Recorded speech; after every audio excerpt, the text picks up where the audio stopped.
Movement in Terraria is one of the most essential parts of the whole game. Everyone always likes to think of damage and weapons when they think of Terraria's progression, but the reality is, getting better movement is just as important. You could have all the damage in the world for a certain boss fight, but if you don't have good enough movement, you're just gonna die. You need to find that balance between damage and movement in order to succeed in this game. So what happens when you take a golden loadout like this and turn it into this? All of these accessories boost my jump height, and while it is movement, it's not very practical. Today, I'll be attempting to beat Terraria with one of the worst accessory loadouts I could come up with, and for an additional challenge, I'll be doing it without armor. So, without further ado, let's get started. I thought you could actually get like pretty close to LeBron James in this shit, but there is zero chance I can make this look like LeBron at all. So, this is my LeBron James. Wow, he looks like ass. As per usual, while I get settled into the world, I'd like to clarify some rules of this challenge. Obviously, the main premise here is that all my accessories are related to jumping. In pre-hard mode, I'll start with the 4 frog leg variations, Soaring Insignia, and Red Balloon, and once I get the 7th accessory slot in hard mode, I'll equip the amphibian boots. That's it. I will literally not be using any other accessories. Next, I'm also not going to be using any armor throughout the run. I mean, it's just kind of unrealistic to be dunking in a full set of Dude. Genuinely though, not allowing armor is just an easy way to make the challenge harder. It forces me to actually learn how to use this kind of movement, which I think is a lot more fun and interesting than just having an extra 50 defense and tanking everything. Besides all that, I'm also not going to be using any mounts for obvious reasons, however hooks will be allowed, as they don't completely ruin the challenge and I think they're fun. First priority is obviously finding a cave. I mean, I could build some NPC houses, but I feel like that's going to be a pain in the ass like this, so I'm gonna find some loot first. The good thing about this challenge is my mobility, even though horizontal mobility I think is more valuable than vertical mobility in this game. Fact of the matter is, this is objectively, oh shit, there's a sky island up there, that's crazy. Oh, never mind. Forgot what I was talking about, I'm trying to get some rope. I'm about to hit people with the strat no one ever uses. Look at that. Yes. Yes. Oh! This is why he's the GOAT. Come on. Aw, you're kidding me. Yeah, so as I mentioned before, because all my accessory slots are filled up with shitty frog items, I literally get no use out of other accessories. This makes the early game a little different, as instead of looking for Hermes boots and medals and stuff, I'm kinda just looking for life crystals and a better weapon.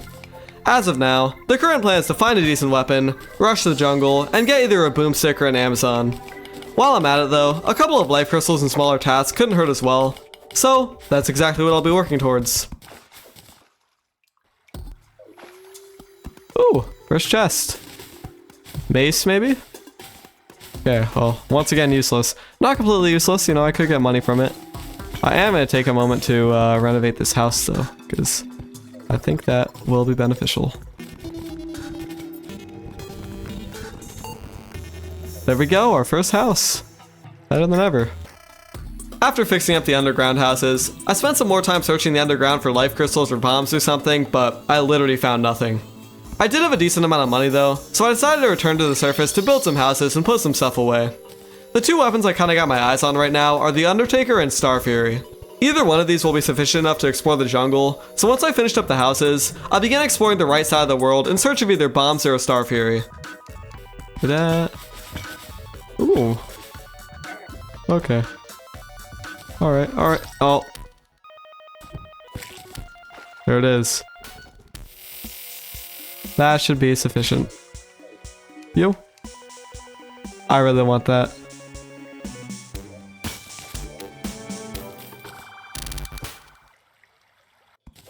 Literally all I need is a boomstick and I'm out of here. I don't think I really need to stay for much longer. Because with the boomstick, I can pretty much kill anything up to Skeletron. So, that'll be nice. Oh my god, let's go. With the boomstick, the rest of pre-hard mode will be a complete breeze.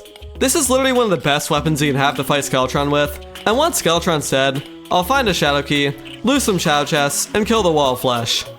This is a pattern I follow in a lot of my runs, and there's a few reasons why. For one, in challenges like this, I just get no use out of killing any other bosses.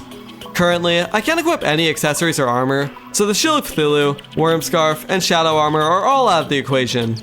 The main reason why I do this though, is just to speed it up a bit. My favorite part of this game is the challenges you can do, and most of the time, these challenges just aren't that difficult in pre-hard mode. Right now, for instance, yeah, I'm missing out on the Hermes boots and Shield of Cthulhu, but overall, my movement is not that terrible. Where this challenge is really gonna suck is when I'm fighting Moonlord, and instead of having a stacked loadout with fish on wings, I'm stuck with these dookie ass frog legs. Now, I do enjoy pre-hard mode still. I think it's fun to try and rush through as fast as possible and make do with the luck you get from chests and stuff. But I'm also aware that there are a lot of people who think pre-hard mode is pretty boring, and I wanted to share kind of what I do about that. But anyways, time to get on with the plan. Skeletron is up next, but currently, I have 160 health. So while I wait for the next night, I'm gonna go look for some life crystals. There's one. Ooh, rubies. Perfect.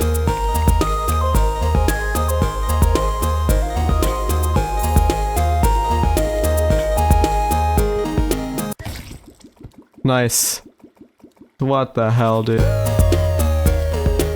Let me use those teleportation potions, actually. Ruby hook.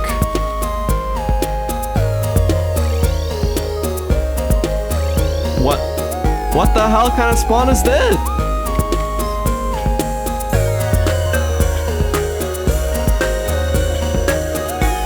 I like being able to swim too.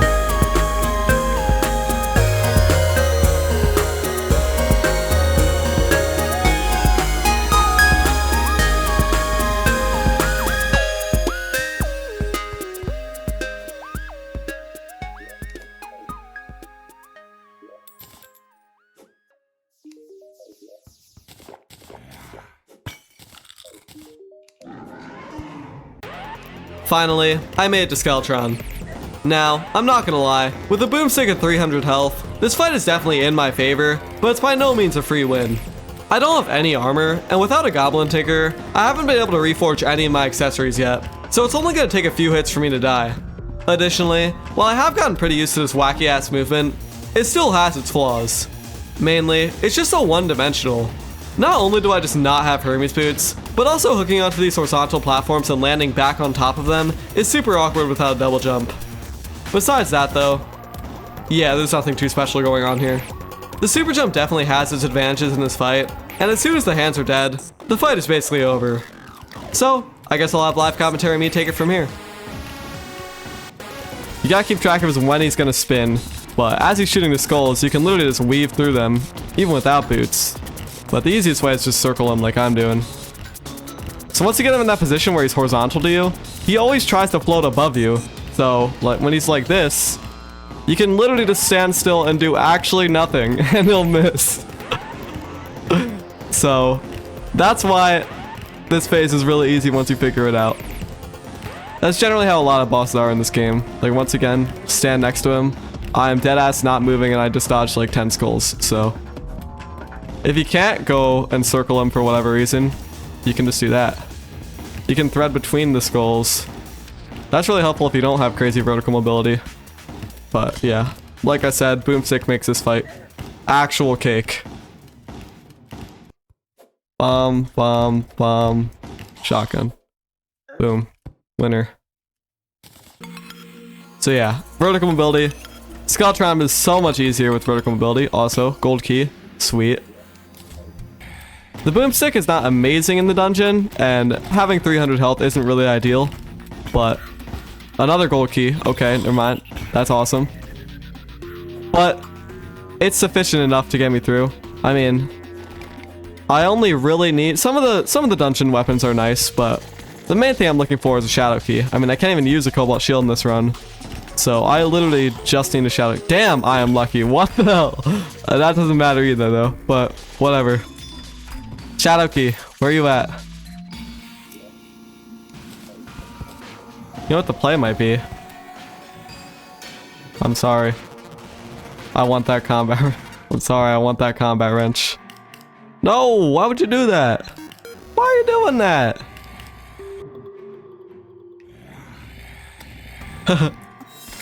Let's go! The combat wrench made exploring the rest of the dungeon a lot easier. This thing only has a 12% chance to drop from the mechanic, so this was extremely lucky, as without it, I probably would have died a few times. It took quite a few chests before I found the shadow key, but I did get pretty lucky with golden key drops, and during the process, I also happened to get a goblin army to occur. Let's go, that's all I need, that's all I need, that's all I need. Got everything I need. Sweet.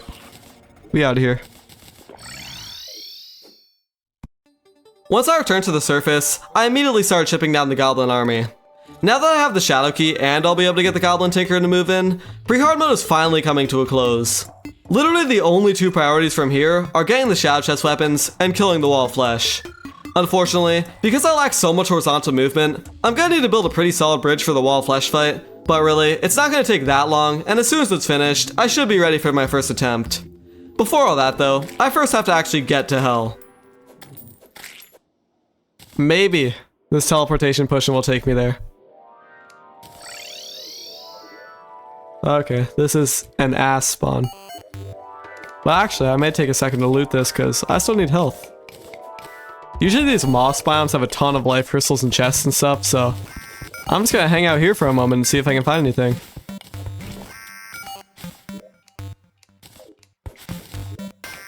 Should be able to find something with this railroad. Nah. Where are the life crystals at? After finding deadass and nothing in that cave, I decided to start work on an elevator and hopefully find some life crystals along the way. Bunny, it's not worth it, bro. Oh my god. I am afraid of you. Are you kidding me? Oh man, I lost more money. That sucks. Probably down at the bottom. Oh my god. Give me that. Ooh, goblin. Where's he at? There he is. Finally, with the elevator complete, it was time for me to start looking for some shadow chest weapons. I started by exploring the right side of hell, where I found a flame lash, the hellwing bow, the flower fire, and another flame lash. Once I reached about the halfway point, I decided to switch my attention to the cave above me to see if I could find some more life crystals. I actually wouldn't mind looting this jungle too.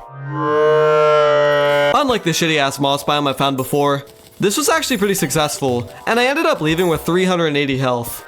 After returning home, I set up a few more chests to put my stuff away, and went to go build some mushroom houses. Couple of mushroom houses.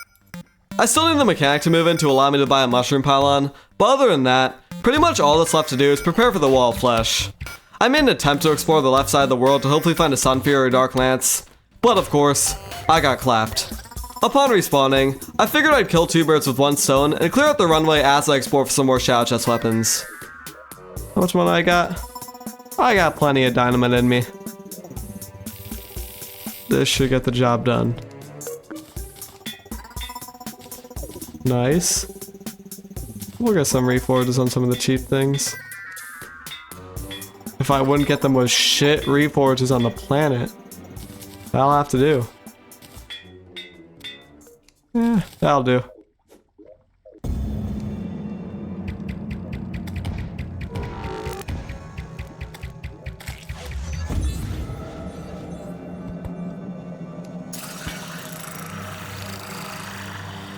Oh my god.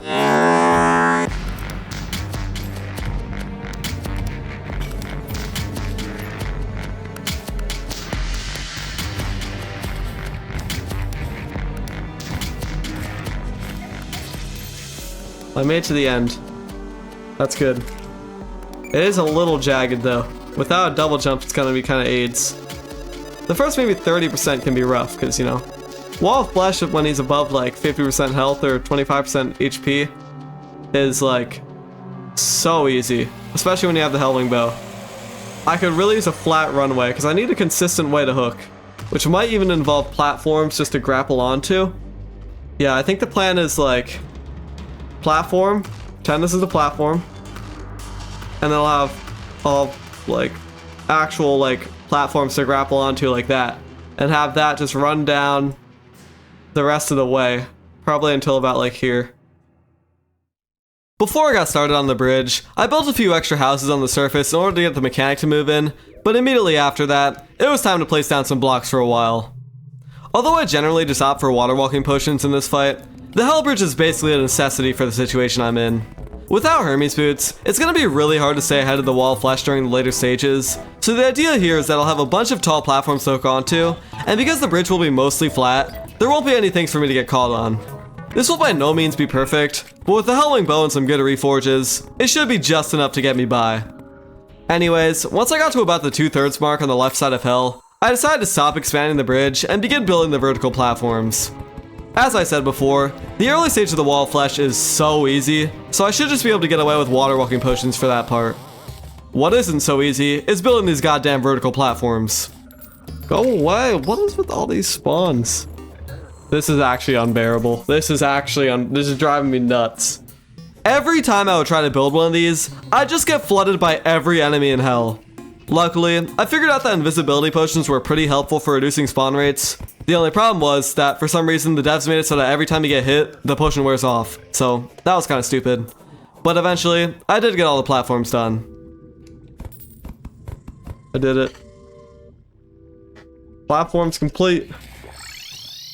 That shit took 45 minutes. And I hated every minute of it. On the bright side, now that the platforms were complete, there were just a few small things to get done before I could fight the wall of flesh. To start, I could use some better reforges. Okay, 29. This I can get a better reforge on. Nice, sweet, perfect, first try. You're pretty expensive, but... I mean, I'm hella broke, so that might just have to do. I think that'll give me like extra 1 damage. Yeah, okay. The next thing I needed was buffs. I needed it to be daytime in order to harvest Daybloom, so while I waited for the night to pass, I built a few jungle houses before teleporting back home.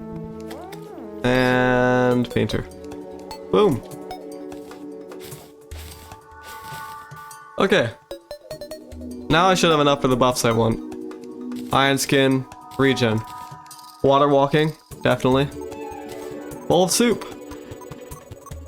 Is there any obsidian down here? There could be.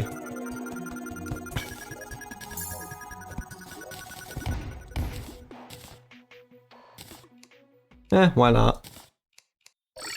Alright, now I'm set. Wall of flesh, here I come.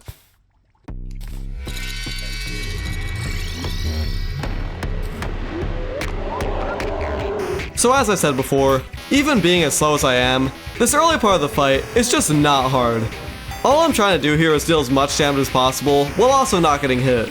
By dealing a ton of damage early on, I'll be able to save the majority of my runway for the more difficult part of this fight. Pretty straightforward. Once the wall of flesh reaches about 50% health, this is where I actually have to start trying. This is the first point in the fight where the wall of flesh's lasers can actually pose a threat to me. They're harder to avoid, they deal more damage, and because I don't have a cobalt shield, getting hit by one of these likely means my slow ass is gonna get hit by a few more. Luckily, the frog leg setup and featherfall potion, plus just me being a beast, was pretty effective at getting me through this part. The only problem is, the next health threshold is the 25% health mark, and I'm just gonna let this play out from here. But yeah, if I take too many hits here, I'm just gonna get too slow to even outrun this thing. I'm already so goddamn slow. Now's when the fight gets difficult. I believe I got some runway left. Shit, I need damage here. I have a health potion, that's good. Okay. Goddamn. I just need to go. I just need to kill his ass. No, no, no, no, no. Come on. Yes, let's go. Oh my god. I knew that shit would happen.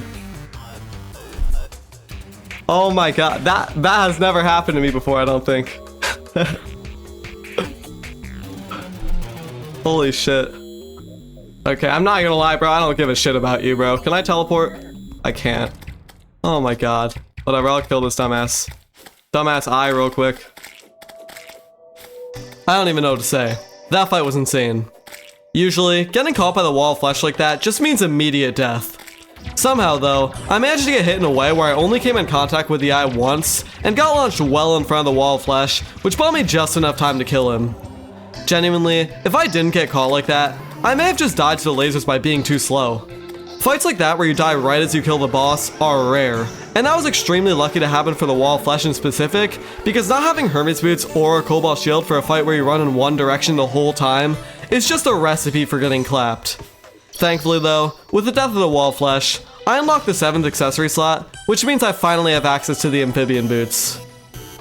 There it is. Oh, I was so close too, that was perfect. Yeah, that went to plan very well. And with that, I get myself the amphibian boots. So, not only do I jump higher now, like let's test this. I can barely get up to here now. Where without the amphibian boots, I get there. So I get about like an extra 4 or 5 blocks of jump height, which is cool. And I can actually run. Anyways, now that I'm in hard mode, it's time to start that early hard mode grind. No matter what I decide to do from here, I'm gonna need a mithril anvil, which means I need to mine hard mode ores. Unfortunately, the platinum pickaxe I'm rocking with isn't gonna cut it. So the first step in line is killing the brain of Cthulhu. I'll take it. Alright, so all I really need is actually just gonna make a quick arena, grab some buffs, and that should be it. Regen, iron skin.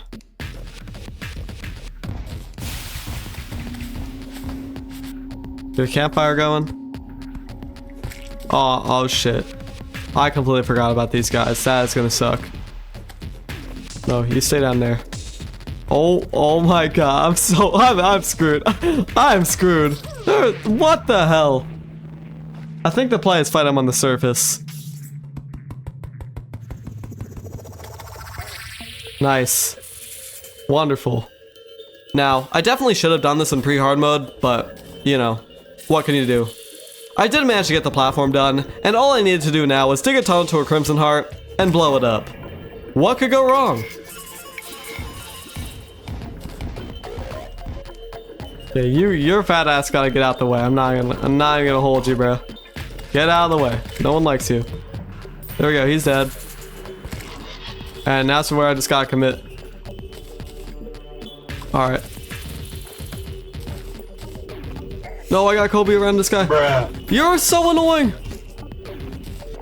Okay, while he's big and slow. Iron skin. I'm about to die already. That's great. Go away. You're ugly and fat. Ow! What the hell? Are you kidding me? Teleport. I can't do anything. You're fattish. You're the worst. I can get a nightmare pickaxe this way. Die. Just kill everything. How the hell am I alive? Oh, I'm so clutching this. I'm clutching this.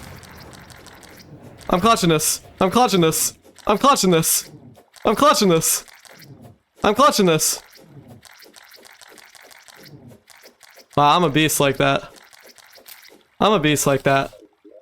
That shit wasn't even close. Alright, step 1 complete. The next thing I had to do was get a molten pickaxe. Once I crafted the Deathbringer pickaxe, which, by the way, is a stupid ass name for a pickaxe, but whatever. Once I crafted the Deathbringer pickaxe, I made my way down to hell to find a hell forge and 60 hellstone ore. There's a mimic. Where's the mimic? Ooh. I would love a dual hook. And some racks. I wouldn't mind some racks either, bruh. Time to just do this, because I don't have an obsidian skin potion.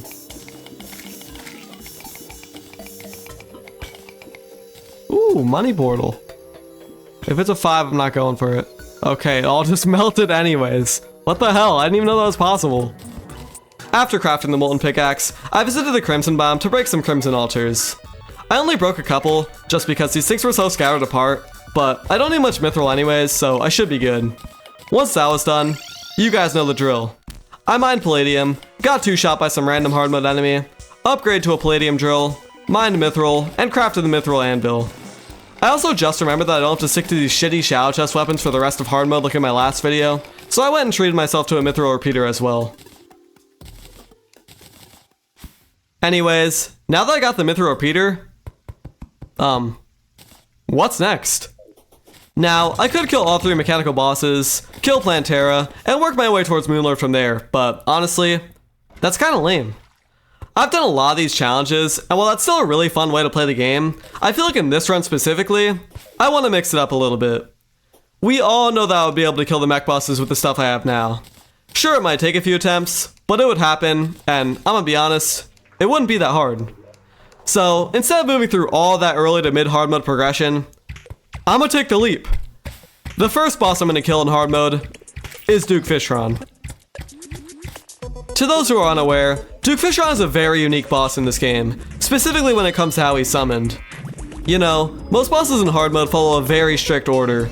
Plantera can only be summoned after 3 mech bosses, Golem can only be summoned after Plantera, etc. Duke Fishron, however, can be summoned whenever the hell you want. Truffle Worms begin spawning as soon as you enter hard mode, so you can kill Duke Fishron before the 3 mech bosses, granting you one of 4 incredibly powerful weapons.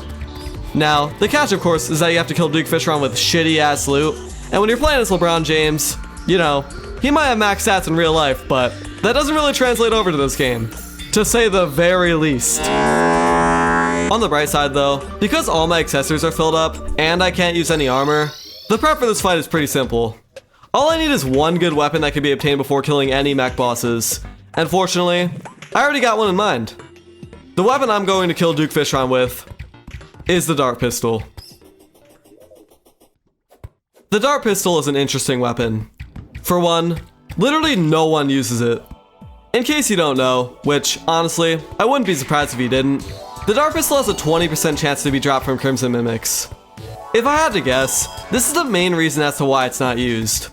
When people think of biomimics, they think of the Daedalus Stormbow. There is virtually no reason to go out of your way to grind harder enemies for a smaller chance to get a worse weapon than the Stormbow. So if that's the case, why the hell am I going for it? Simple. I love the Stormbow, and it would be a great option for Duke Fishron, but it's kind of a boring choice. Everyone has used the Stormbow before, and I want to mix it up. Additionally, the dart weapons are cool. The few dart types are some of the most unique ammo types in the game. You got the crystal darts, which pierce and ricochet into nearby enemies, the curse dart, which is just cool, and the I-Core dart, which is basically the airburst darts upgrade in Balloon's tower defense. Not only are they cool though, but they're good. I plan on using the I-Core darts, and the DPS with these is solid, especially against a big target like Duke Fishron. So that's the plan. With the dart pistol, I should be good to set up an arena and immediately start fighting Fishron. First though, I gotta actually obtain this shit. With average odds, it's gonna take at least 75 souls worth of mimic summons to get this, but if you've been paying any attention to what's going on in the background, I actually got a pretty nice farm running. So yeah, I'm just gonna keep doing this for a little while until I get the dart pistol. And who knows, maybe I'll get lucky. Without further ado though, time to start grinding.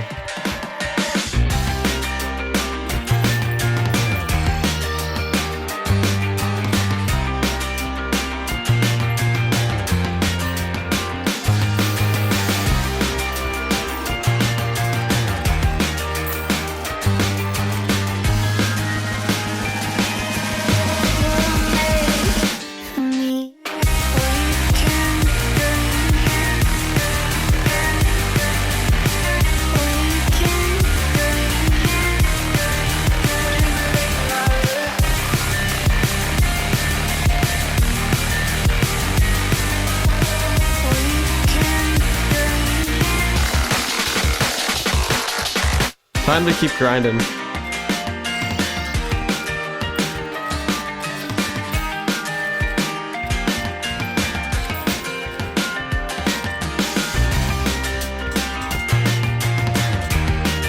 Kill him real quick. Nice. Okay.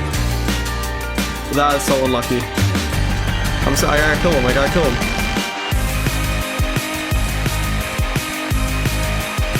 Oh my god.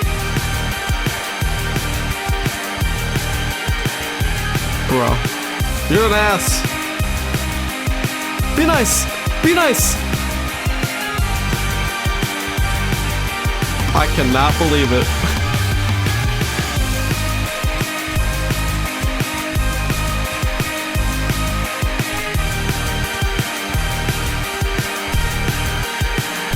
How did he flush? please. Dude.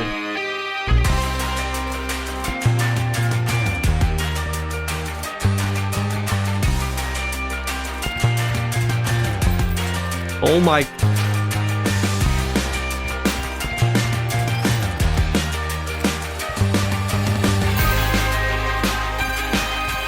Let's loot this shit.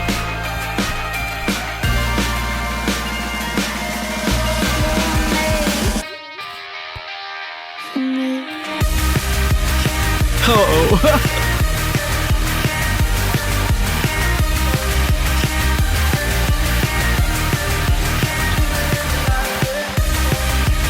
It doesn't get much worse than this. Why? There's no chance.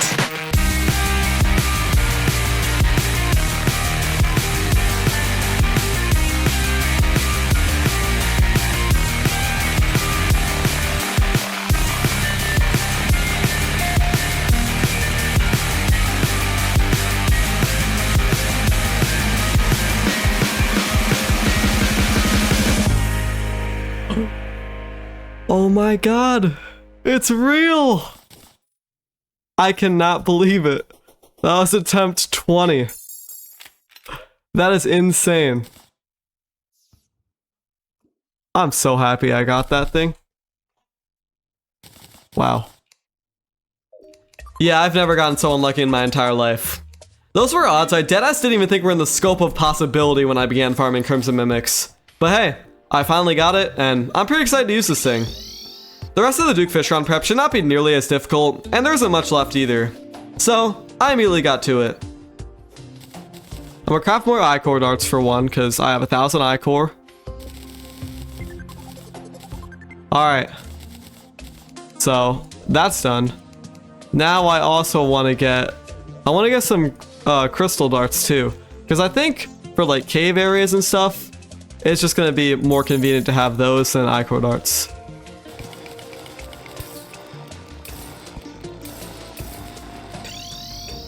Alright, cool. Now I got 2,700 of these, and these are sick. Might be a good idea to finally organize these. Like, I'm just trying to get all the random stuff done. But before that, I got a lot of money from that farming and stuff, so if Mr. Goblin Tinker is here, I'm gonna do some reforges. Actually, maybe I should hold off on that until I know exactly what I need. Yeah. I don't know exactly what I need yet. Instead, I guess I will organize the chest real quick. I don't know how quick it's gonna be, but I'll try to make it quick. I should make some cool chests. For the next 10 minutes, I proceeded to gather random materials to make cool looking chests. Only to find out that half of them require special crafting stations. But eventually, I did start organizing my chests, and after about 20 minutes, most of my stuff was neatly sorted out as it should be. And let's be honest, those space chests are pretty cool. Once I finished up organizing, I chopped down some wood, blew a hole in the ground to stop the hull from spreading, and started traveling over to the ocean to set up a pylon.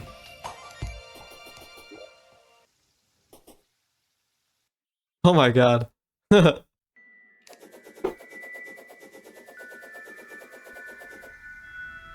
No shot, dude. No shot there's a cave right where I'm trying to hook. Get out of here, guys. Nimbus Rod wouldn't be too bad, though. I wouldn't mind that. That'd make up for you being annoying as shit.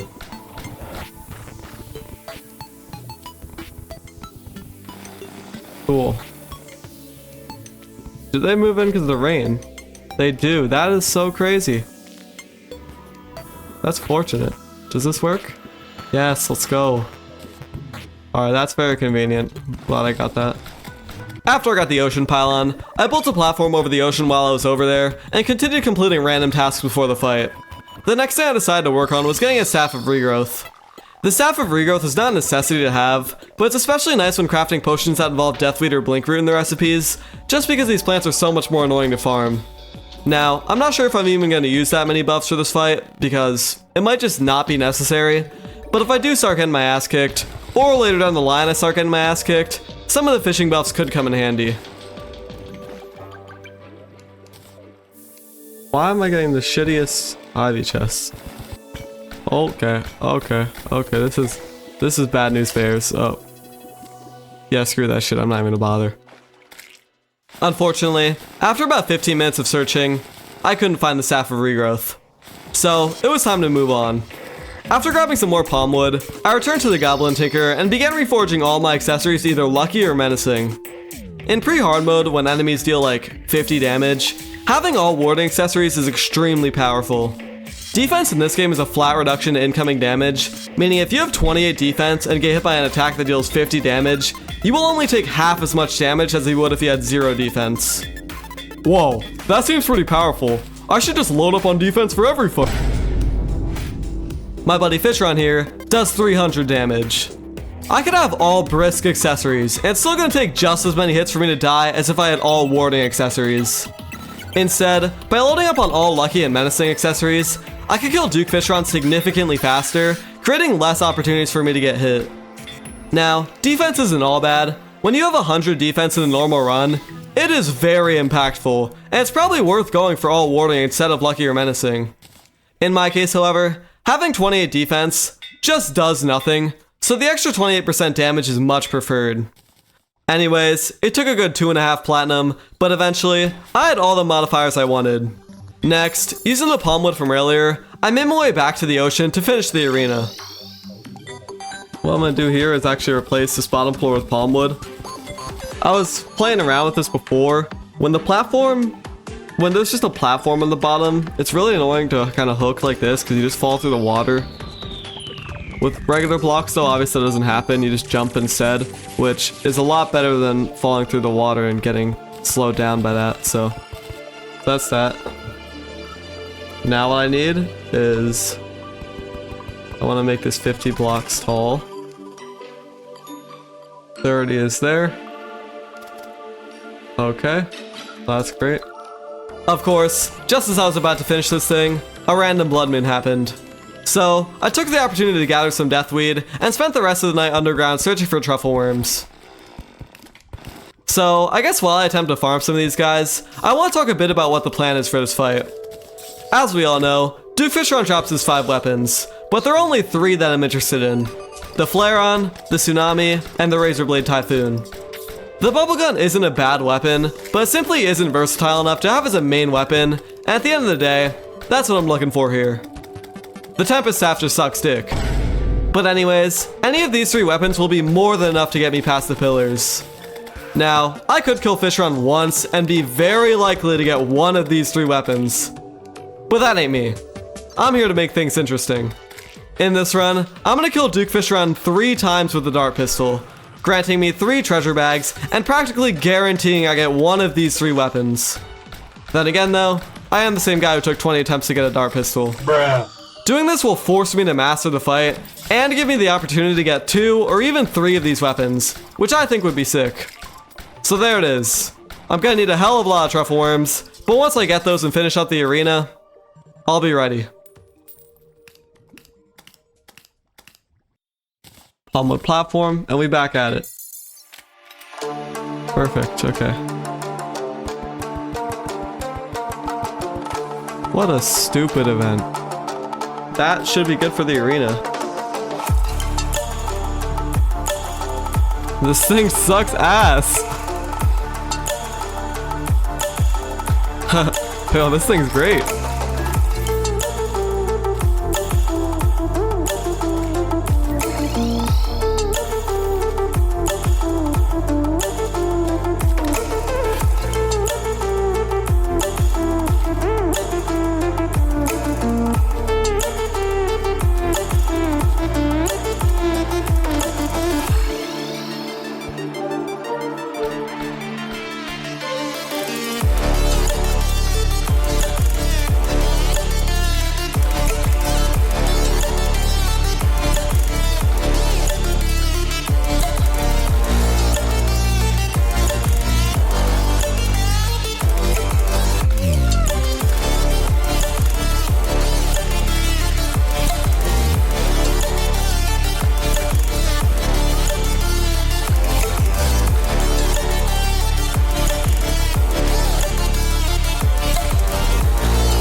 Well, that's bad.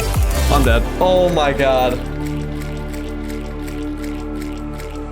Stranded in the open, dried out tears of sorrow, lacking all emotion, staring down the barrel. Oh, that's bad. Oh, that's so bad. For the final gates to open. Oh, I'm screwed. No shot. I win there. I can bring this back. What the? I'm silenced. That sucks.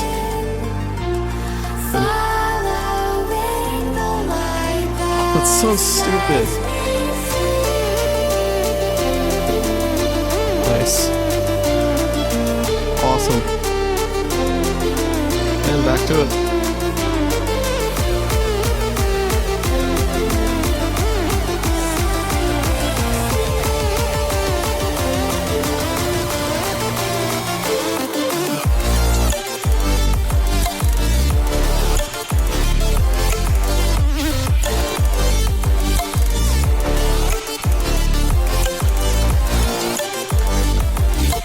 Gotta keep my distance.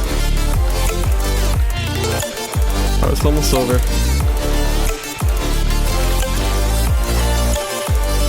One, two. Oh my god, I'm clutching.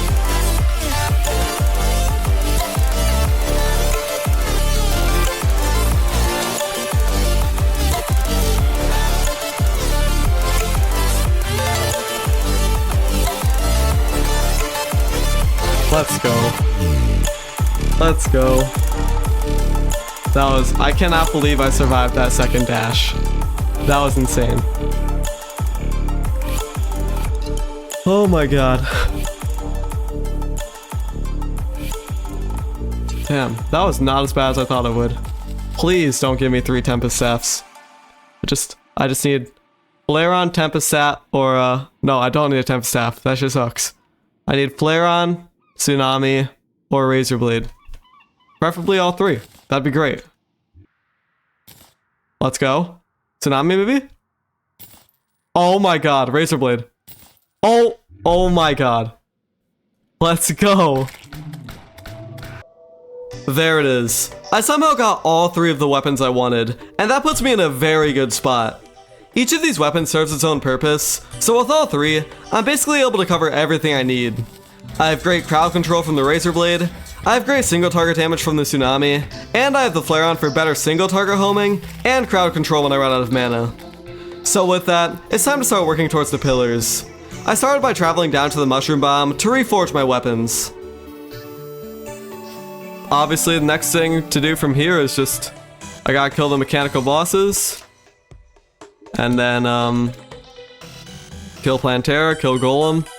All that should be pretty easy, because I have 3 of the best weapons for a while. Oh hey, Truffle Worm. I'll pick you up just in case. Godly or Demonic is what we're looking for. Ruthless, not bad. Just give me Godly or Demonic. Come on, they're not even that rare. They are not that rare. There we go. Flairon, Unreal, wouldn't mind it. Oh my god, yo, let's go. Mythical?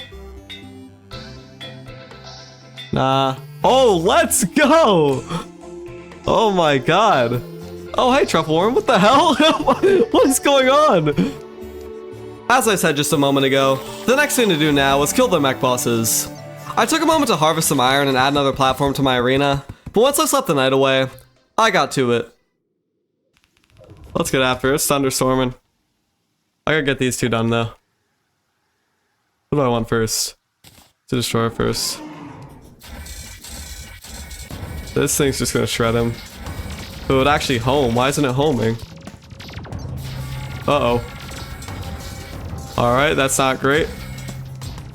Not an ideal situation to be in. Here we go. There we go. Done. Moving on. Yeah, ideally I kill all his hands first. Oh shit, I'm dead. Alright, hearts. I can use some of you now. Oh no. Oh, I'm dead. Yeah, this. What the hell, dude? I'm so slow. Yeah, I kind of forgot about this. This is a problem that plagues a lot of these limiting challenges. Skeletron is just so fast. In a normal run, even with the most shit pair of wings, you can still be hitting like 50 miles per hour by flying diagonally. My max speed is 30 miles per hour, which makes it nearly impossible to avoid Skeletron Prime when he's spinning. This is on top of the fact that I have no armor, making it so that I die in like 4 hits, and I don't have a cobalt shield, so every time I do get hit, it's probably going to lead to a few more. Now, there are a few ways around this. Two that immediately come to mind are the Featherfall Potion and Asphalt. If I use the Featherfall Potion, I could likely outrun Skeletron by floating vertically, but there's a reason I haven't used the Featherfall Potion much in this run.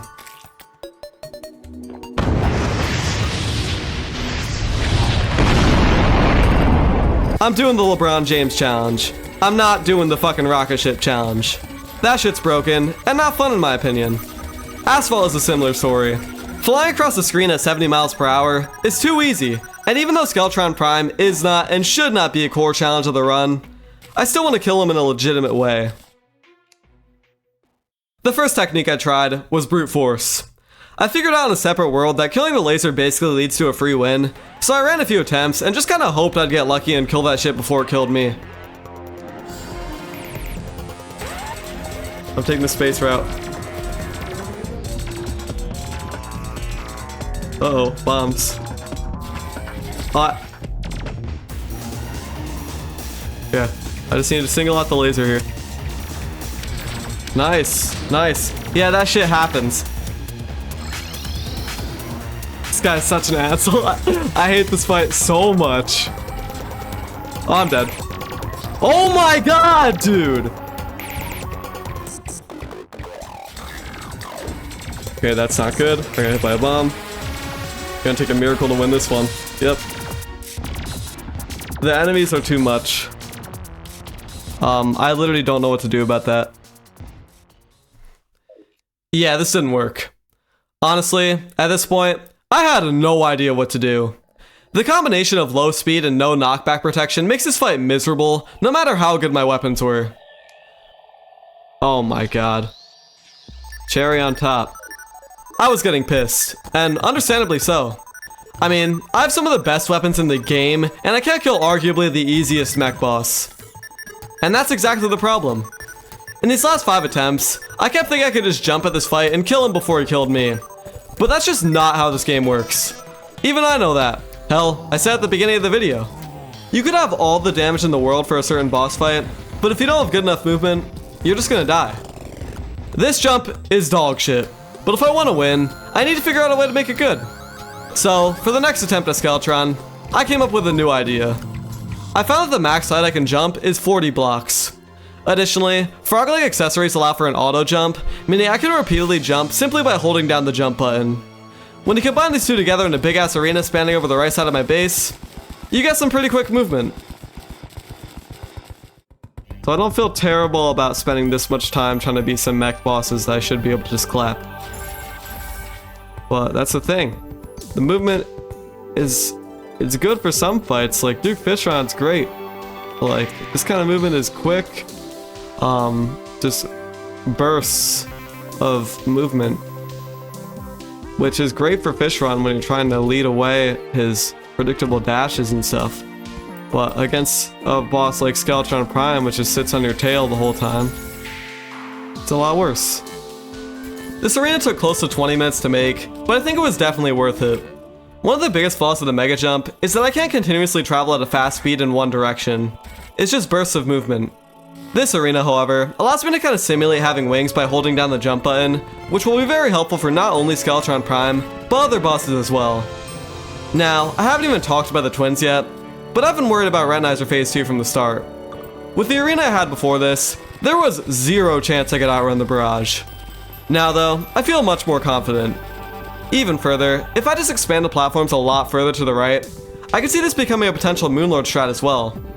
I mean, I need some way to avoid the death ray, and I don't think my usual strat of just building one big platform across the world will do the trick. So yeah, with all that in mind, spending this much time on an arena felt justified. Anyways, once I had finally finished, nighttime was already approaching. So, I took a moment to gather some souls, grabbed some buffs, and got ready for the fight. Let's finish this shit. Alright, first priority, kill the laser, kill the laser. Do nothing but kill the laser. Of course there has to be a harpy. It's okay, it's expected. Heal up. Kill the laser, kill the laser. Do nothing but kill the laser. There's a wraith down here. Come here, come here, come here. Laser, laser, laser. I thought that was possessed armor. Let's go, let's go. I hate this fight so goddamn much. All this building just to kill a goddamn laser. I can't choke this. Hate that goddamn laser, dude. Come on. No, oh my god, dude. This game does not like me right now. Come on. I got health potion off. This is it, this is it, this is it. I hate you. Eat shit, eat shit, eat shit, eat shit, eat shit. Let's go. Oh my god. The enemies just make it so much more tilting. This is getting hit by random shit. Why does he not take up more slots?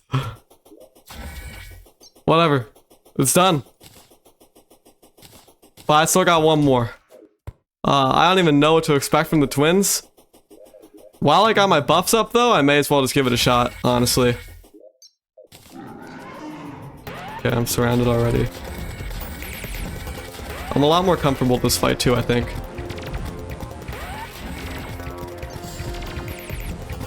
Start dashing, thank you.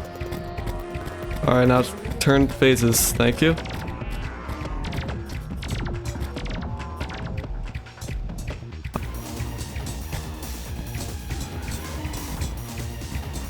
Get away from the flamethrower. Yes, the jump is very helpful for that too. Nice, he's already dead. Come here. Nice, just melt him. Gotta go down. The barrage is the scariest part. Oh! Let's go! Oh my god, let's go. That should not have taken as much as it did. But at the same time, that was my only option. Oh my god, let's go. There we go. The mech bosses were done. And I'm just gonna keep the momentum going. The next boss I had to kill was Plantera, who unfortunately also requires a big ass arena. So without much else to do, I got to it. That seems like a good spot for an arena at least, though. Couple of sticks of dynamite and that'll be all cleared out. Yeah, if I just clear out this big area, I should be good. Once I found a location, I set up a spawn point next to it and started digging. Plantera is another fight I'm a little concerned with. Plantera already sucks without armor, but having the mega jump as well is going to make it very difficult to avoid phase 2. So, the plan for this arena is the exact same as before. I'm going to build a bunch of platforms 40 blocks apart, and to be extra safe, I'm going to make it really big. Even though this is very tedious to do, I figured with a spawn point right next to me, it's not going to take any longer than like 45 minutes to build this. And also, the last thing I want to do is die to Plantera and have to regather all my buffs and find another bulb. So I think it'll be worth it in the end. Anyways, I'm gonna spare you guys the time. There was a lot of deaths and a lot of satisfying bee massacres. Oh my god. But eventually, the arena was all done. Also, I finally found a staff of regrowth while I was making it, so that was nice. Now that is a nice arena though. Cannot even lie. Let me run around the borders. If there's one on the border, that'd be sick. After finishing the arena, I spent some time searching for a bulb, but to no luck. So, I returned home, grabbed a bed, and left my game alone for like 2 hours. Perfect.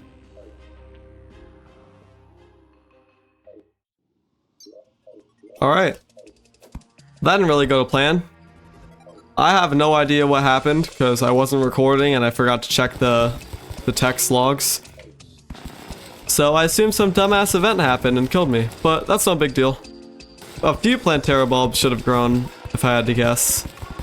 And there's a big ass graveyard. So I imagine I was here for a little while. I did come back. I saw an angry Nimbus on me. So I imagine that guy just spawn camped me like a little bitch. But I have no idea what initially killed me.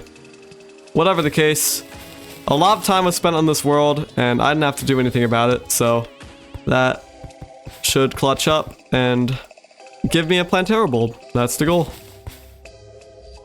Let's check my map real quick. Any obvious Plantera bulbs? I guess I'll just have to manually explore. I still have the one that is supposed to have generated no matter what, so I can check that out. But there's a few potions I want anyways.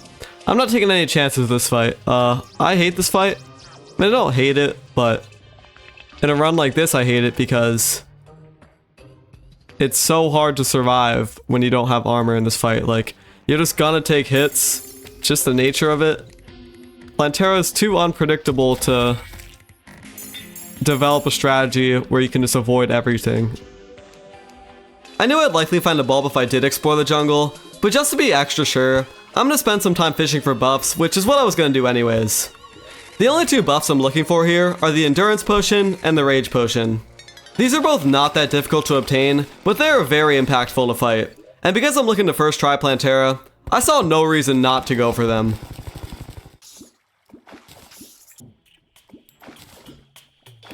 I'm out. Once I got the fish I needed, I returned home to craft the rest of my buffs before exploring the jungle once more.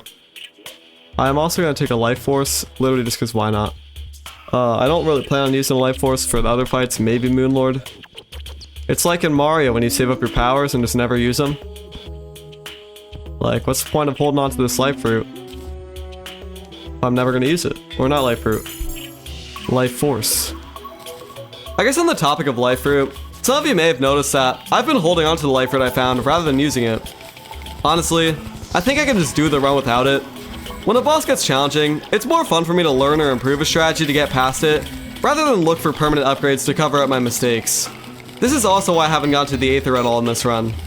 Now, there are situations where going for these permanent buffs does make the game more fun for me. Most notably in my chest loot only playthrough, where my loot was so cheeks that I needed every advantage I could get. Moral of the story, play the game how you want. It's a single player game, so whatever's most fun for you, you should be doing. Anyways, back to Plantera. I finally found a bulb, which means it's time to get started. So, I set up some heart lanterns, finished the tunnel to the arena, and summoned Plantera. Let's be kind. Oh shit! Alright. Gotta be very aware to not go too far in the middle. It will kill me. I don't want to die. Bad idea. Okay, may have got a little overboard in the arena. Yes. He's really quick now.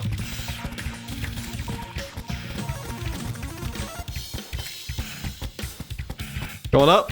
Bitch, you suck. I hate you. I hate you so much. I'm not trying to die to a spore though. You're dead. Screw you, bro. Easy. Easy money. I'll be the first to admit, I went a little overboard with the arena. Now that I'm in this situation, I realize that. But I did not want to die to Plantera at all.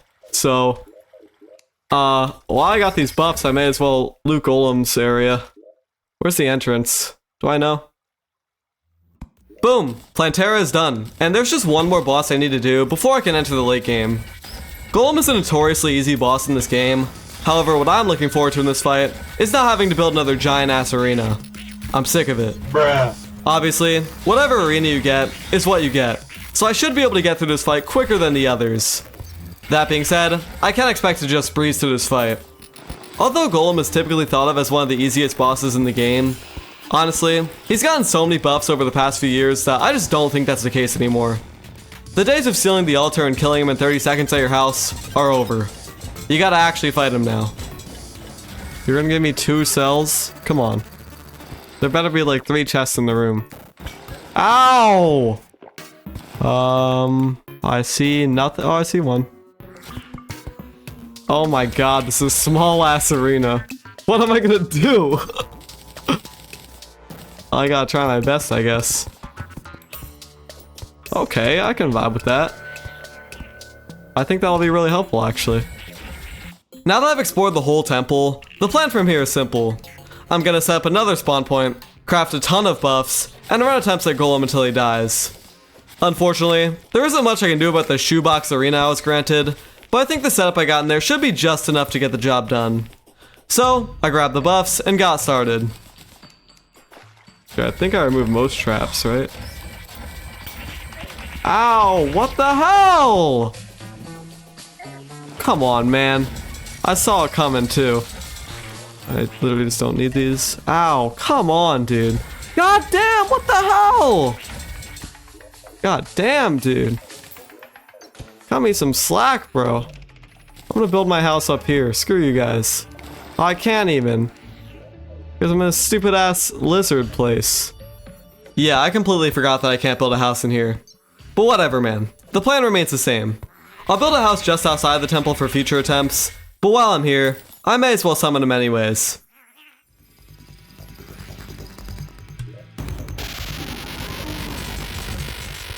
Get those fists done. Kill the fists, I'm in a better spot.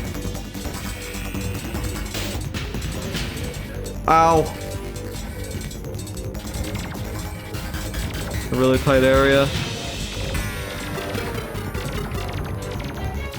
I'm the best player in the game if I clutch this, by the way. Okay. Perfect. Oh shit, that's bad. Definitely not the end of the world. Okay, that's not good. Okay, that's the end of the world. Now I switch to this and kill it. Kill the head, kill the head, kill the head. It'll slow down the fight so much. I will be slowed down so much. Oh, come on, dude. Shit. Come on, dude.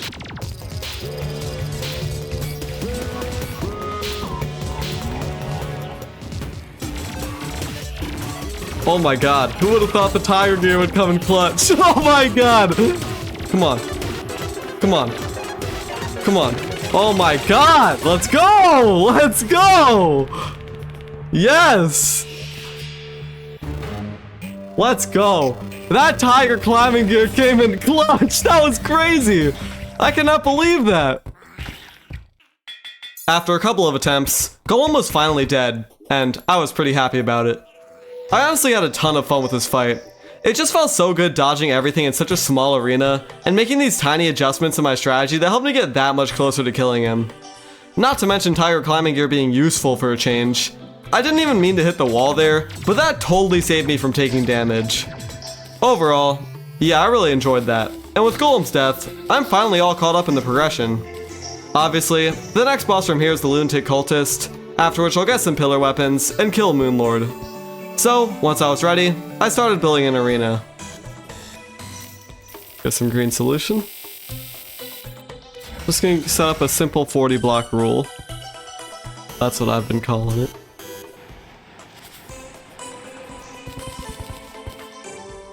That's actually so close. Could have been perfect. Do I need one more? No, I was one block off.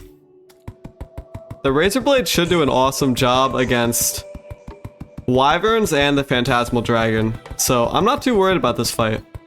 I'm not sure if I'm gonna first try it, but the Tsunami is, like, definitely an excellent option against him, because it's very precise, and the Lunatic Cultist actually has like a 70% or like a 30% reduction to homing damage, so that includes both the Razor Blade Typhoon and the Flare-On.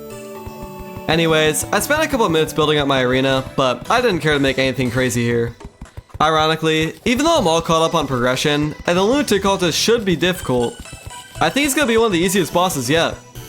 I've mentioned it a few times already, but in this run specifically, the bosses that have more predictable patterns in their attacks are generally the easiest ones. Take Duke Fishron for example. I mean, this fight was hard just because of how underprepared I was, but he's got such a clear rhythm in his attacks that it didn't take long for me to figure out the fight, and as such, I was able to beat him 3 times in a row. Skeletron Prime on the other hand, when he starts spinning, man, God only knows where his arms are going, and I should have been over-prepared for that fight.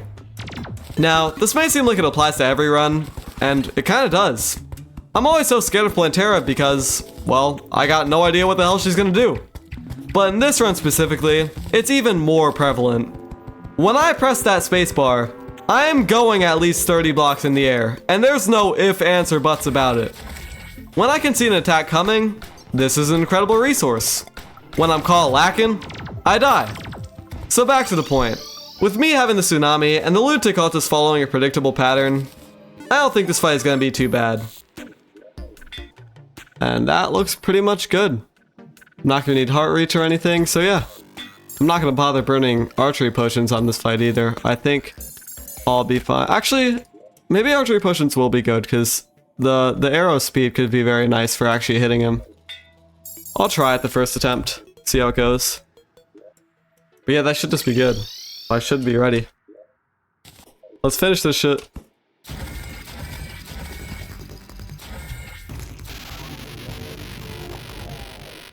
Lightning. Doesn't he do 3 hits right now? Uh-oh. What's with all the slimes? Get the hell out of here. Get out of here, slimes. Why are there so many slimes? I'll get juked, you suck. I'd be so much more comfortable if there weren't slimes everywhere. Get the hell out of here. Go away, slimes. Alright, he's about to turn second phases. Then he starts doing it every 6 things. Which sucks, because then we get 2 lightnings up in here. Yep. Oh, shit. Oh, my God. Dude. Yeah, that was bullshit. I did not think that many slimes would spawn. But as for the fight itself, it wasn't terrible.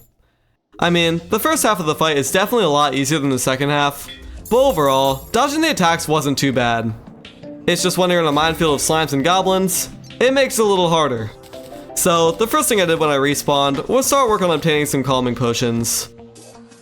Yeah, I'm just gonna fish. I'm gonna go fish for a calming potion. Apparently there's like no sky lakes here though, so that's fun. This game's really about to make me make an artificial lake just to get calming potions, just because dumbass lunatic cultist takes up like 2 enemy slots, so you can just spawn slimes everywhere when you're trying to fight. After I made my artificial lake, of course a blood moon happened, so I waited that out and caught a few damselfish afterwards. With that, I crafted all my buffs, and I was all set for a second attempt. However, there was a sandstorm going on currently, so I decided to expand the right side of my arena to avoid being in the desert. As soon as that was done, I placed down some sunflowers to reduce spawn rates further, and the lunatic cultist grind began. Fireballs. They do like 2 damage anyways. Just gotta remember the cycle so I don't accidentally trigger one. Okay, dodge that. Ice crystal. I might take it slow for a minute. I don't want to turn in phase 2. I want a health potion. Where's that slime at? I saw one. There he is. God damn, I hate you so much! Come on, dude! This is this is 200 IQ play. That way he doesn't change. No! Why? Come on, don't be annoying. Don't be that guy. Oh my god. I cannot believe it. How do I have this many buffs and I still can't get a slime to stop spawning? Yeah, that looks good. Alright, he's halfway now. Get the hell out of here. Uh-oh, that's bad. Not the end of the world. Oh my god, I'm really bad at this game. Okay, that thing's crazy. But I gotta deal with the shadow balls now. Ah! Come on! Hey, that was the best attempt yet. I totally threw the bag because I kept getting hit by dumb lightnings. What the hell was I thinking about, dude? Gotta lock in. By now, I knew I could do this fight. I'm getting deep into the cultist second phase. It's just a matter of not choking. I think at these points in the fight, I got a little overconfident and just assumed I had it in the bag. And as a result, I made dumb decisions and died. I mean, I sound pretty upset in these fights, and I was for a brief moment, because, well, that's bullshit. But genuinely, I knew that if I just focused a little harder, I'd win. So after waiting on another blood moon and grabbing all my buffs again, I got ready for my 4th attempt. I gotta focus on, I gotta remember the cycle somehow. I gotta be locked in here. Because if I forget the cycle one time, that's how I end up in space when lightning goes off.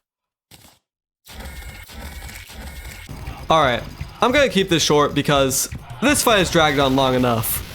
The biggest problem I faced in my previous runs was that I kept forgetting the cycle. The Lunatic Cultist has a super obvious pattern to his attacks. In its first phase, he does Fire, Ice, Lightning, Fire, Ice, Ritual. That shit's easy though. I've made it past the first phase every time. It's the second phase where things get tricky. When the Cultist reaches half health, his pattern turns to Fire, Ice, Lightning, Fire, Ice, Lightning, Ritual. So he does one more lightning before the ritual. But on top of that, every single non-ritual attack he does has a chance to be replaced by either the Ancient Doom or Ancient Light. This is not hard to remember. However, in a run like this, as soon as I lose sight of it, that's how I end up doing things like jumping into space to avoid lightning. Anyways, this time around, I stayed focused. I positioned myself in anticipation of what attacks were to come. I kept my eyes wide open for slimes, and I even waited out rituals to let attacks pass, or just to buy some time for my health potion cooldown. After about 5 minutes of fighting, it paid off, and the Lunatic Cultist was finally dead. No lightning, that's good.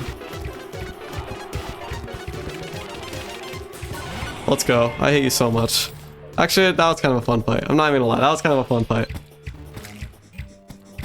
Got it done though. Got it done. There we go. With the Cultist finally down, there's only one thing left to go before I can begin fighting Moonlord. The Pillars. Now, I don't think these guys need much of an introduction. There really isn't anything I can do to prepare for them. I just gotta put my head down and push through it. So, immediately after killing the Cultist, I teleport to my jungle pylon to start grinding out the Vortex Pillar. Okay, there's a lot I want to talk about surrounding the pillars, but first, and probably most importantly, what weapons am I looking to get?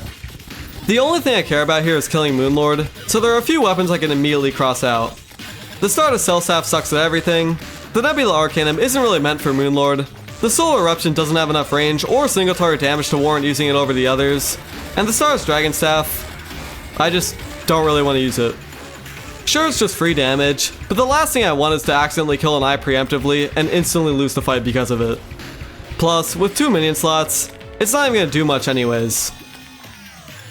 So, this leaves me with 4 viable options to kill Moonlord with. We'll call them the 4 pillar single target damage kings. As the name suggests, all of these have incredible single target damage, however they each have their own slight differences that make them more applicable to certain situations. An easy way to organize these is to separate them into their own quadrants. You got the Nebula Blaze and high base damage homing, the Vortex Beater and low base damage homing, Daybreak and high base damage no homing, and the Phantasm and low base damage no homing. Now, this isn't quite the whole picture yet. Because this game is balanced, weapons that home generally have disadvantages to compensate. And if you remember from my conversation about Fish Run, high base damage is more effective against defense, so there needs to be compensation there as well, and there we go. Now, a keen eye may have noticed that the Vortex Speeder didn't get any advantages. Exactly. Goodbye. As for the Nebula Blaze, this thing is usually great, however the mana use is a big problem. With 200 max mana and no mana reduction, there's going to be a lot of downtime if I use this, and with how long this fight is going to last, there's just going to be too much damage I'm missing out on. So that leaves me with 2 options, the Daybreak and the Phantasm. On one hand, you got the Daybreak, which shreds through armored targets and can apply an 800 DPS debuff. And on the other hand, you got the Phantasm, which is the fastest weapon in the game and has an incredibly high DPS at max firing speed. And I'm just gonna say it, the Daybreak is 100% the better option against Moonlord. However, in this run, I plan on using the Phantasm. It should be pretty obvious why the Daybreak is better. Moonlord has a ton of defense, and the Daybreak is just so strong against armored targets. Simply put, the reason I want to use the Phantasm is because I like it. The Phantasm is one of the coolest weapons in the game, and it should still be more than enough to get past Moonlord.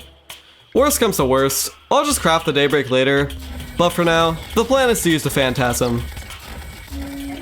Uh-oh. Uh-oh. That's enough though, right? I think they stopped doing that. Yes, it was. Now the next problem is getting there. Oh my god. How the hell am I supposed to do this? After about 10 minutes of grinding Alien Queens, the Vortex Shield was down, and it was finally time to kill the pillar. You know, initially, I didn't even think this would be a problem. I mean, I got all the kills, so the hard part's over, right? Boy, was I wrong. I tried so many strategies to kill this thing. I tried tunneling to it. Denied. I tried jumping from the skyline above. Denied. Twice. Denied. I tried the Mappy Gaming Tsunami thing. Denied. Featherfall potions. Denied. Ice rod bridging. Denied. Sniping it from the sky island. Denied. More featherfall potions. Denied. More ice rod bridging. Denied. And eventually, after like 10 deaths, I finally bashed my head against this shit enough for it to die. I hate you. I hate you so much. Get that shit out of my face, dude. Well, that took forever, but hey, it's done, and I now have access to the Phantasm. So, I crafted that up, reforged it to Demonic, and started dipping my toes into the Solar Pillar. Uh-oh. Forgot about these people. I don't think now's the time. Yeah, coming off that Vortex Pillar, I didn't really feel like dealing with this right now. But, I had a plan. Well, I guess I'd want to blow up that mountain anyways, so maybe I'll cleanse this, blow up that mountain. What the hell, dude? What are you guys doing? Yeah, I need to think rationally. I think I'll cleanse the Crimson. I'll blow up this mountain, because I'm going to need to clear it out for an arena anyways. Then I'll have an easy spot to just shoot him. Easy. Once I blow up the mountain, I'll have a clear, flat area to fight all the enemies, making it much easier to reach the 100 kills I need, and this will allow me to have a clear path to the pillar once the shield is down. So, once I was ready, I hop back on the world to execute the plan. Space Jam. What the heck? Okay, I'm good. What the hell? Dude, are you kidding me? I just spawned in!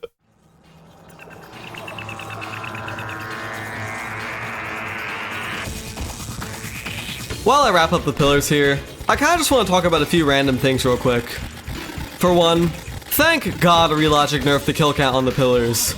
I mean, it already takes like 15 to 25 minutes just to kill 100 enemies, so having it be 150 enemies like 2 years ago is insane.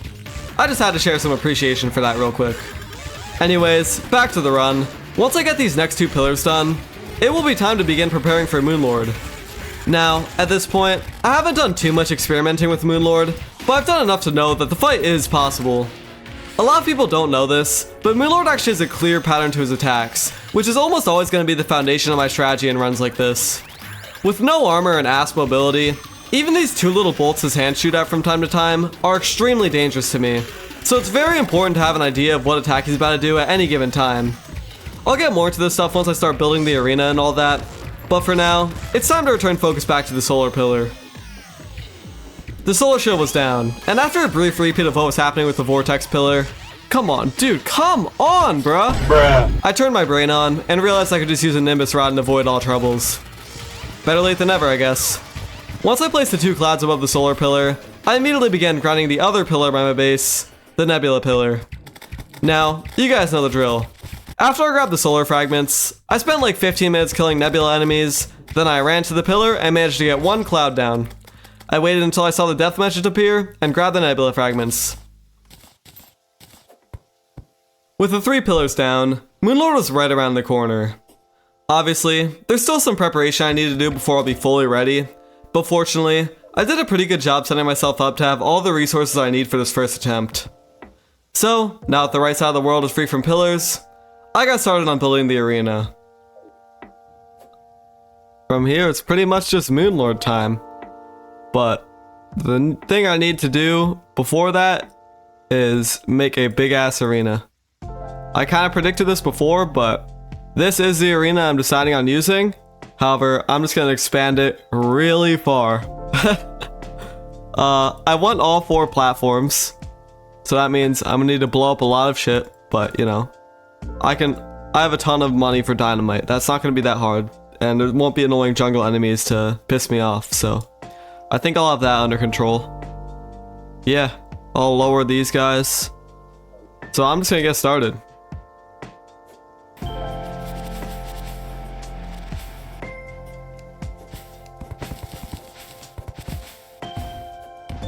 It took a little while to build this thing, but this was really my only option.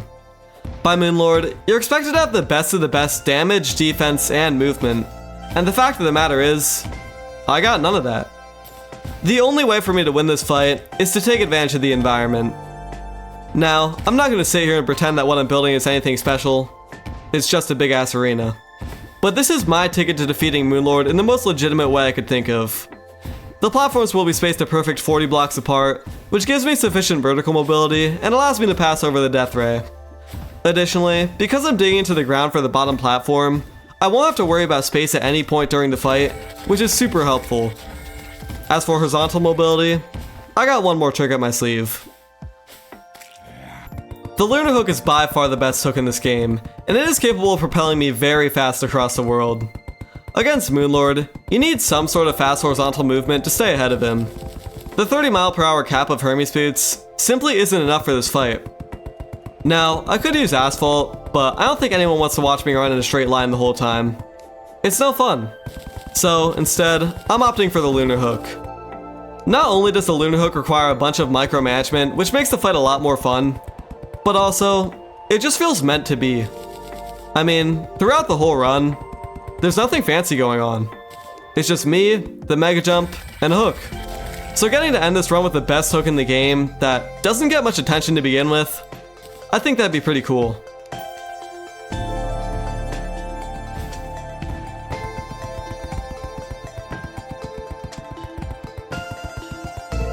Oh, took a while. So there it is. Oh my god. That's pretty beautiful. Next thing I want to do, I want to get a teleporter up in here. Just makes sense.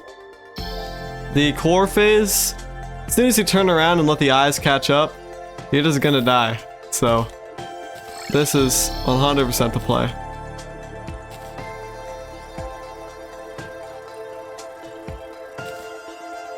I got a big ass arena. 4 levels high. Torches all around. Oh, I need 2 more campfires down here. I'll fix that then. Rainbow torches on the outer quarters. And a teleporter for the core phase. I'm set.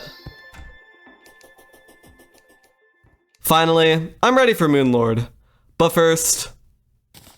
yeah, I'm deciding on using the Daybreak for this fight.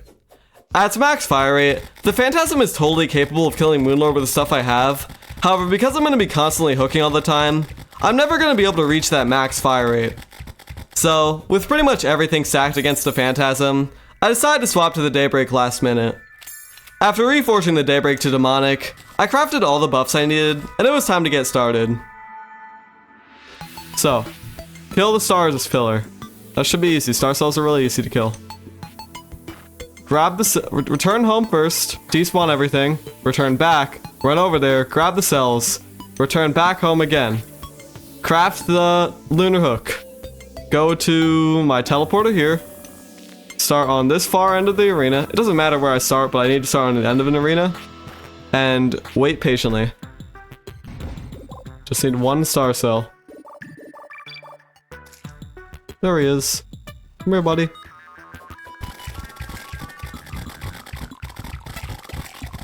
Alright. Step 2 is a go. I need to kill this pillar. Where are you? There you are. I'm gonna spam the shit out of it with daybreaks. That's good. I'll wait out the rest. 6k health left. Alright, alright. This is where the nerves kick in. About to break any moment now. Yep. Okay, it happened at 4:05. Boom, got it all. 76, that is fat. Okay, I need to grab these cells. Should've done this before, but I forgot. There we go. And... oh, it cost 6. Damn. But now this shit is crazy. Alright, alright. 5:05, I have time. I'm gonna heal up because that dumbass blue slime got in the way. You know what's 200 IQ too? Give me that shit.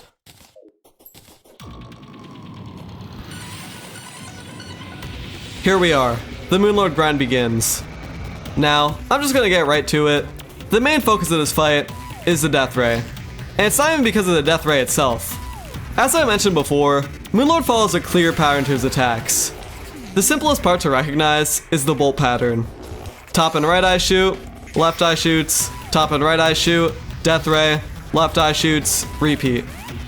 This not only allows me to know when the death ray is about to go off, but also I'm able to anticipate the bolts from the hands, which makes them 10 times easier to avoid. Anyways, keeping track of this stuff is pretty easy. The hardest part of Moonlord is the spheres. Now, I don't know the exact specifics of these things, but I know that when I go to avoid the death ray, they launch at the most inconvenient time. There are basically 4 different death rays to this fight. The first one where I'm moving left, the death ray occurs and I continue moving left. The next one, I'm moving left and I turn to the right, then right continuing right, and finally, right turning left. This is required in order for me to stay within my arena. So, you guys might not think this matters, like I'm overthinking it or something. Bro, in every single one of these, the sphere pattern during the death ray is completely different. If you tried this fight for yourself, initially, you would think avoiding these spheres is complete luck, because that's what I'm thinking here. But it's not. There are consistent strategies to get through this fight, I just haven't discovered them at this point. Anyways, my first attempt here wasn't too bad. I mistimed a death ray pretty badly, but we'll chalk it up to nerves. The only thing left to do from here is to grind out attempts until Moonlord is dead. I have no plans to get any more upgrades, so I'll just need to keep improving my strategy until it's finally enough. So, without further ado, let's get started.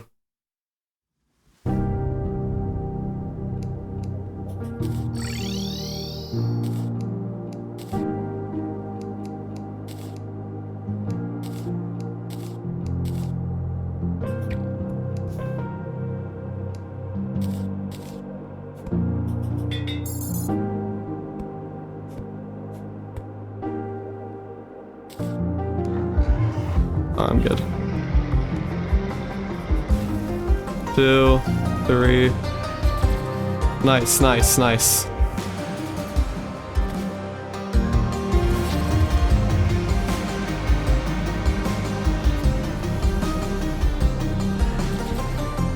Holy shit, that's unfortunate. Swear it counts. Come on, game.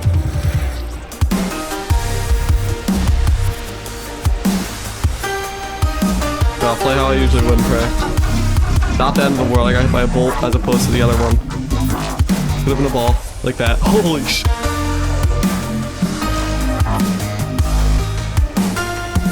Dude, I'm getting so unfortunate with those. That is so unlucky, dude.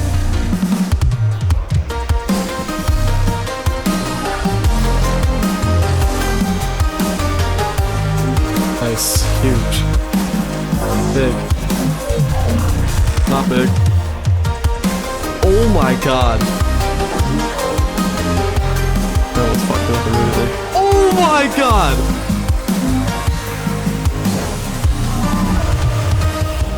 As I continued running attempts, I was slowly learning more and more about the fight. Initially, the only death ray I was comfortable with was the right turn. Now though, I was starting to develop effective strategies for all 4, and it didn't take long for it to pay off. Eventually, I was consistently killing the top eye, and all I had to do from there was transition to the core phase. The problem was, it was incredibly difficult to transition to the core phase. Once the top eye was down, the hand closest to the direction in which I was moving would always be easy to kill. After that though, I could not kill the other hand. I had to book it to one side in order to stay ahead of the eyes, and no matter what, I couldn't reach the hand from there. I had one option. I had to switch sides and pray I wouldn't get hit by the chaos that followed behind me. So, that's what I set out to do.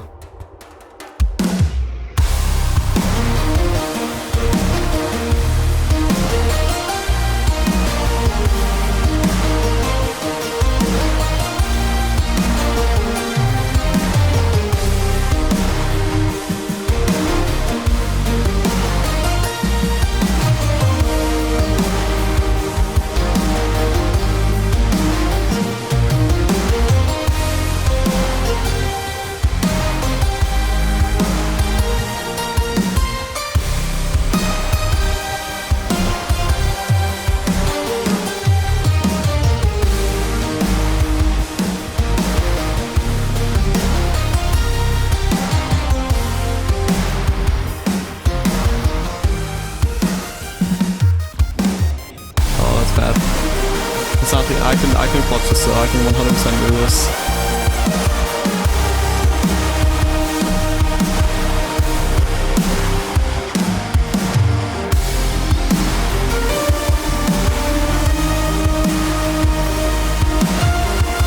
It's now or never. It is now or never.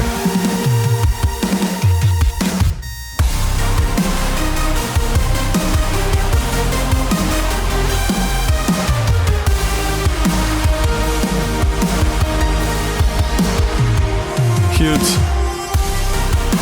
Don't hit me? Nice. Bad.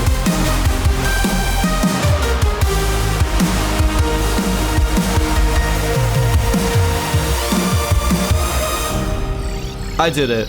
After about 21 hours worth of gameplay, I had beaten Terraria as LeBron James. This final fight with Moonlord is definitely up there with some of the hardest fights I've ever done in this game. For the first time I think ever, I deadass lost count of the amount of attempts I put into this. Not only was there a ton more I had to learn about the fight than I initially thought, but also, there were a few times where I just completely lost focus and died within like the first 5 seconds of the fight. Damn it. Absolutely not good. Holy shit. Am I the best player in the game? No, I'm not. Bruh. Anyways, about the stuff I had to learn, a lot of this involved getting past the death rays consistently. As I mentioned before, the only hard part with these was avoiding the spheres. Because you can't see where the spheres are being charged up, I found that for each different death ray, I had to do a specific motion during it in order to avoid the spheres. This is kinda hard to explain, so I'm just gonna show what worked for me. The easiest death ray here was the right turn. The spheres literally just don't launch at you here. I don't know, just how the pattern works out I guess. The second easiest one that took me a bit to figure out was the left turn. It seems kind of counterintuitive, but as long as you hold left as soon as the death ray fires and get super close to Moonlord, the spheres will launch well under you every time. Next, the left straight. This one is weird. The most consistent way I found to avoid it was to be about this distance from Moonlord and hook left as soon as the death ray goes away. If you're too far from Moonlord, the death ray moves too quick, and if you're too close, it's just not consistent. Finally, the right straight. Honestly, there's no easy way of explaining this one. Because the spheres are launched at you in a line rather than a ball, this death ray is definitely the hardest one. I found that if you stand about this distance from Moonlord and remain as close to the death ray as possible, it works most of the time. So yeah, I still hardly understand these stupid spheres, but after just constant exposure, I was eventually able to figure out a consistent way to avoid them. Once I figured the death rays out, killing the top eye became super easy, and from there, I just assumed I had the fight in the bag. Usually, once you kill the top eye, the fight's over. There's no death ray to worry about, you can kill the other two eyes real quick and run a straight line for like 3 minutes. Yeah, not here. For whatever reason, I could not reach the hand furthest from me when I was running. Not with the Daybreak, not with the Phantasm, just nothing. So, I was forced to loop around the two already popped eyes and Moonlord in order for me to be able to reach the other hand, which was completely luck-based. There was no way of knowing where these guys were gonna float and be annoying at. I just had to pray I wouldn't get hit. By some miracle though, on my second attempt at the loop, I avoided everything with ease, and from there, the fight was all mine. I still somehow almost threw the bag though. This is it, bro. Eat shit, dude. Let's fucking go. No, don't celebrate too early, bro. We've seen too many of those videos. No shot. Oh my god. Oh my god, I would have lost my mind. Anyways, with the death of Moonlord, the run's over, man. I did it. If you guys made it this far, thank you so much for watching. These videos take me a while to make, so when people sit down and watch the whole thing, that's awesome. Let me know what you guys think of the live commentary stuff I included in this video. Not only did it save me a ton of time, but also, I think having some of my genuine reactions to things was pretty fun to include as well. Other than that, like, comment, subscribe, it's all greatly appreciated. And yeah, I hope you all enjoyed.